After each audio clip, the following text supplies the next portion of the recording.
Good enough.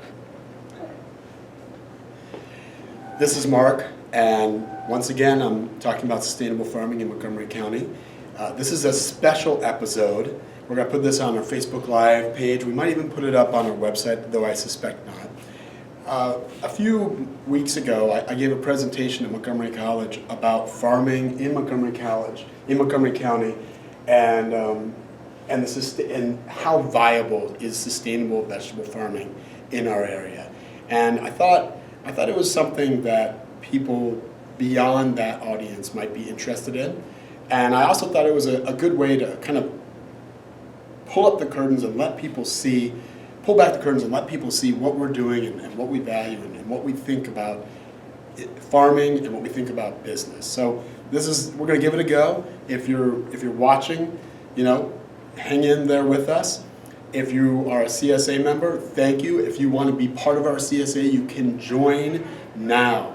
You go to our website. Now is the time to join. We're going to accept 150 members, and we do think it's going to fill up. If you join before January 3rd, you'll get a discount. After that, you'll get basically the same rate as you paid last year. So here we go. So this farm started actually about 12 years ago, and I had a big dream. The big dream was to have a mixed vegetable organic farm. But I didn't have anything else. I didn't own land. I didn't have any money. It was the beginning of the Great Recession. And as a result, I thought to myself, how am I going to do this? First, I started growing transplants in my backyard. I actually built a mini greenhouse that I connected to the back of my house. I started growing transplants. I tried to sell them, realized that I really wasn't set up to do that well, and gave up. Next, in the following year, I rented out 6 plots at a community garden and grew salad greens, and somehow got the only farmers market to accept my application. And I went to the only farmers market for 10 weeks, and I sold salad greens off of a community garden plot. And I said to myself, I cannot farm on a community garden plot. That is insane. But to farm, it does take a little bit of insanity, and that's exactly why I'm in this. At that farmers market, though, I met someone named John Brill, and he was working on land owned by Our House, a not-for-profit that helps kids in the juvenile justice system rehabilitate. And he said, hey, I have kids, you have kids, I need a partner. Do you want a partner? And I said, absolutely, I cannot do this alone. And we formed a partnership, and that is the beginning of the farm at Our House. It was called something else in the beginning. It was called Sligo Creek Farm. My first operation was actually called Greens Next Door. This is a picture of myself, my sister, my son when he was about 11 years ago, and what we brought to market. Those first items we brought to market. I was surprised at the kind of interest that existed in our product. So I said, there really is market. There's a market here. There's demand here. The question is can we supply that demand, and can we do it in a financially viable way? So, and these are some of the plants in my backyard at the very beginning. Now, like I said, I don't own any land, and unfortunately I'm not a millionaire, and I wasn't able to inherit lots of money. So farming is something that requires a tremendous amount of capital, whether it be building a greenhouse or purchasing a tractor or a truck. There's a lot of expenses to get started. And how do you get started without any of those things, without money or land? Well, we were able to form this partnership with Our House, and through a little bit of scrappiness and a lot of determination, somehow put it together. But if you look, even to this day, the farm does not own a tremendous amount of assets. Our fixed assets are about worth $30,000. That's about it. We really depend on our cash flow year to year. Our total liabilities, and that includes loans I've made to myself, the small loans I've received from others, is altogether about $15,000. So combined, the owner's equity, you subtract this from this, owner's equity maybe I have a business that if I were to sell is worth $21,000 in terms of hard assets. We like to think the name is worth more than the actual hard assets, though I would be surprised if it is. Now, look, in thinking about starting this farm, I thought about a lot of different things. And one of the first things is the lay of the land. I mean, how do you make a small organic farm work in anywhere in the United States? Well, for me, the first thing I thought to myself is location, location, location. We're in Montgomery County, Maryland. It's in the DMV. There is a lot of wealthy people here with a big demand who want local goods. I started farming in central Ohio for a great farmer, a wonderful place called the Stratford Ecological Center.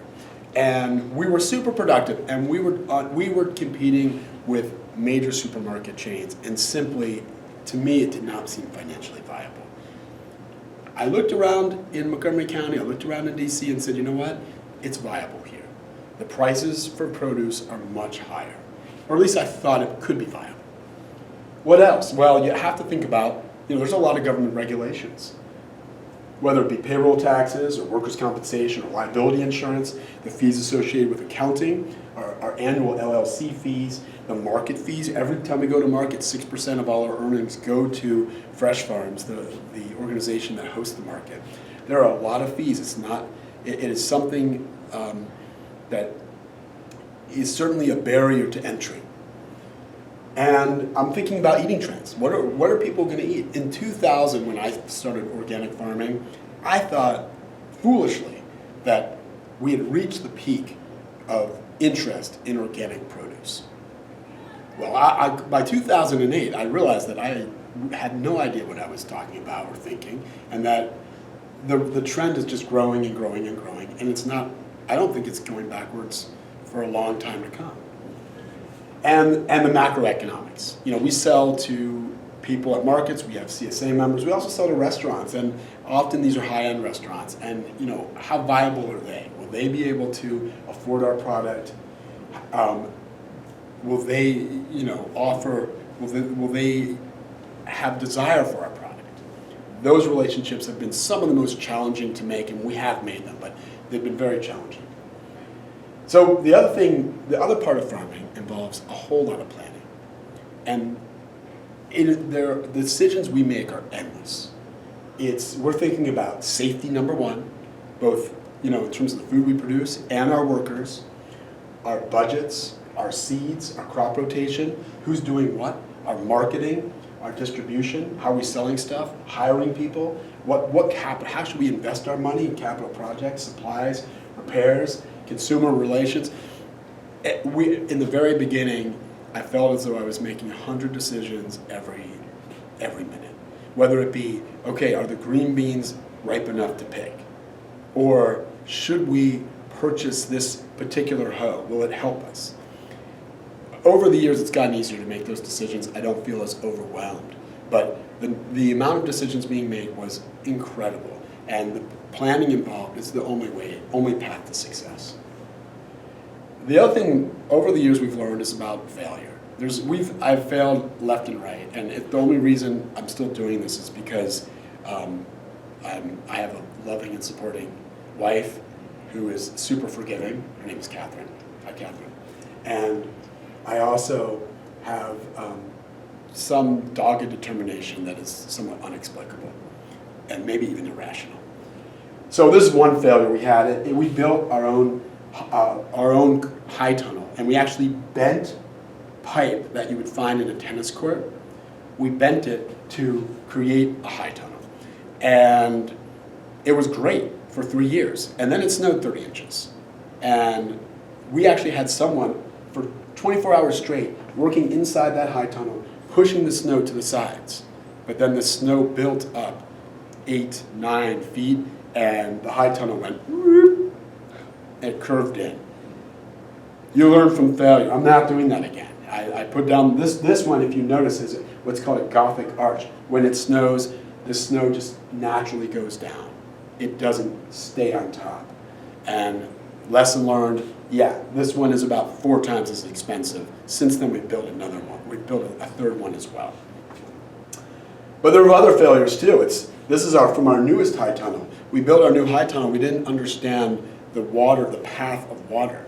And we live in a time of changing climate. One of the results of that are intense rainstorms. This past summer we had a rain event where we believe it rained between 5 and 8 inches in 1 hour. The average rainfall in the state of Maryland is about 40 inches. If you think about that kind of rain in that short of a period, it is incredibly damaging and difficult to deal with if you're a farmer. And in this situation, the rain came and our high tunnel stayed wet, and we were trying to figure out where's this water going? We got to get the water out. We were digging channels everywhere, trying to move the water, and we couldn't. And eventually, all of the tomatoes that we'd worked really hard to both seed, to plant, to prune, to trellis. I mean, we're looking at over 100 hours worth of work. They all succumbed to a disease, a fungal disease, because they were sitting in wet soil for too long. Lesson learned. The next year, we looked very closely at where our water flows, and we took any of those paths, any of that area out of production, and we planted it with cover crop and tried to make sure that our soil was not being taken away with the rain.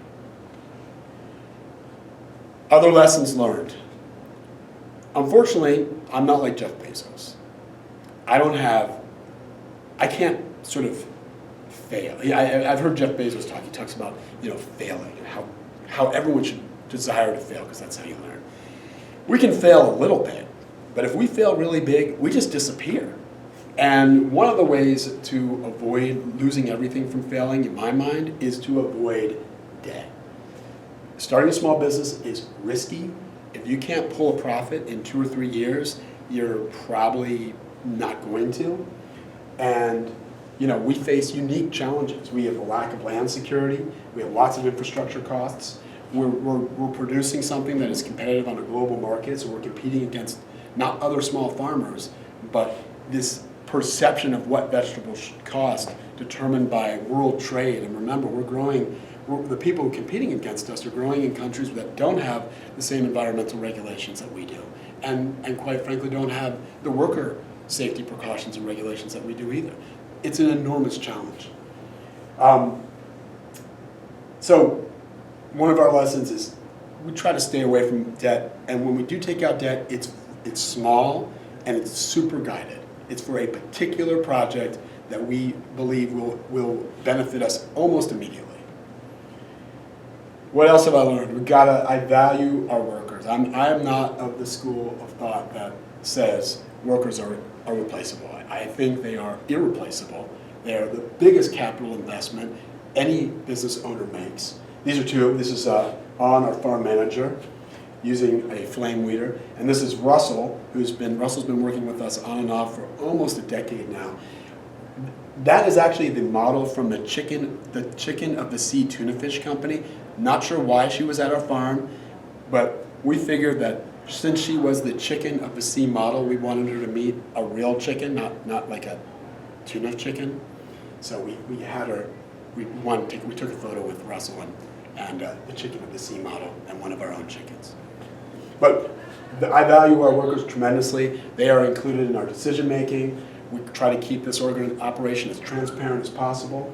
I'm a firm believer that ethics matter. I want to be around people who are ethical, who are transparent, and we make decisions not always based on consensus, but we do, I do want input and we do want buy-in before we move forward.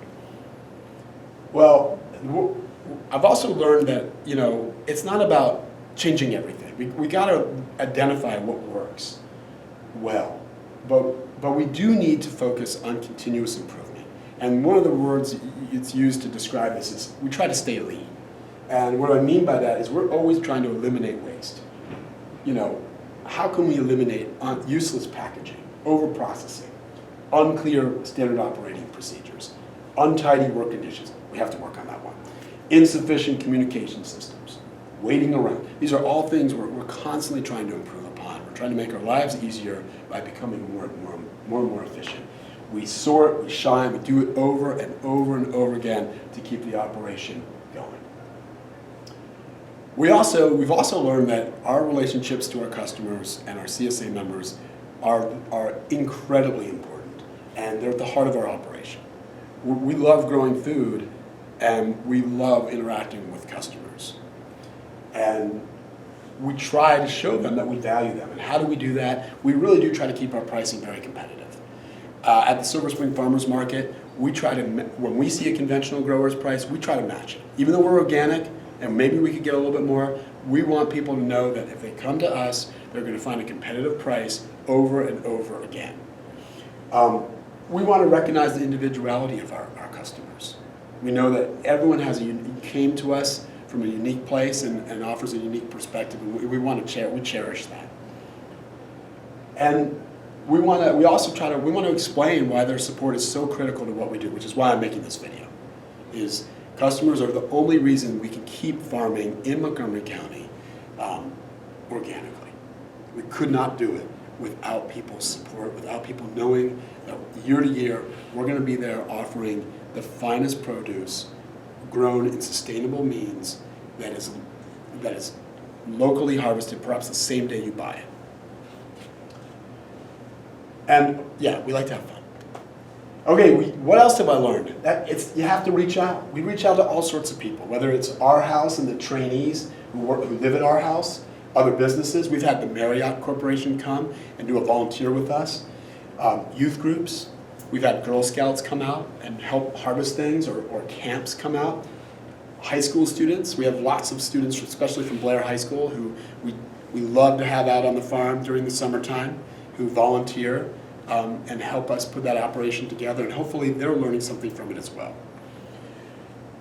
Sometimes people ask, why farm? Why do this? Because we don't make a tremendous amount of money. We really don't. We don't make, I don't want to go into the numbers, but trust me when I say that for the majority of my time farming, I would have gotten on my knees and cried for glory if I were making minimum wage. But the reality is that's not the way this works. It's a labor of love. We're trying to make it financially more sustainable, but the commitment has to be there, and it is there. That's why I'm doing this for 12 years. So why do we do this? I like working outside. I love planting seeds. I like the metaphor. I like to physically do it.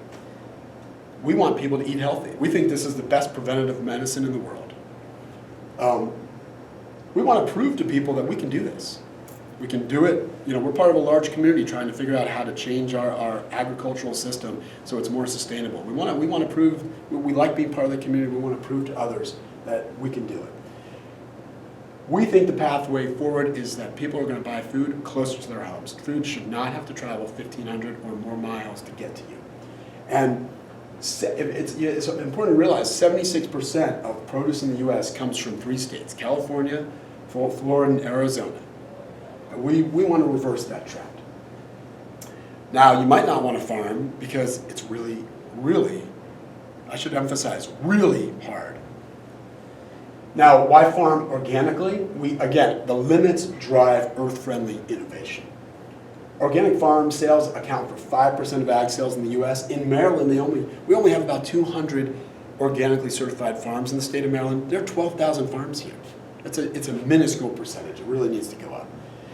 We're also thinking about the environment. When we add 1%, when we increase the organic matter of our fields by 1%, our fields can absorb 20,000 more gallons of additional water.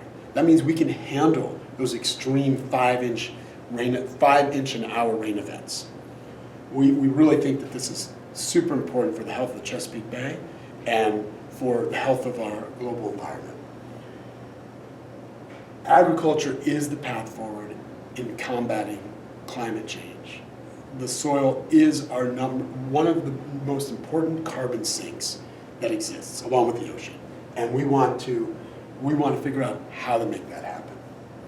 But more importantly, we want to keep things positive. We want our kids to have a positive legacy.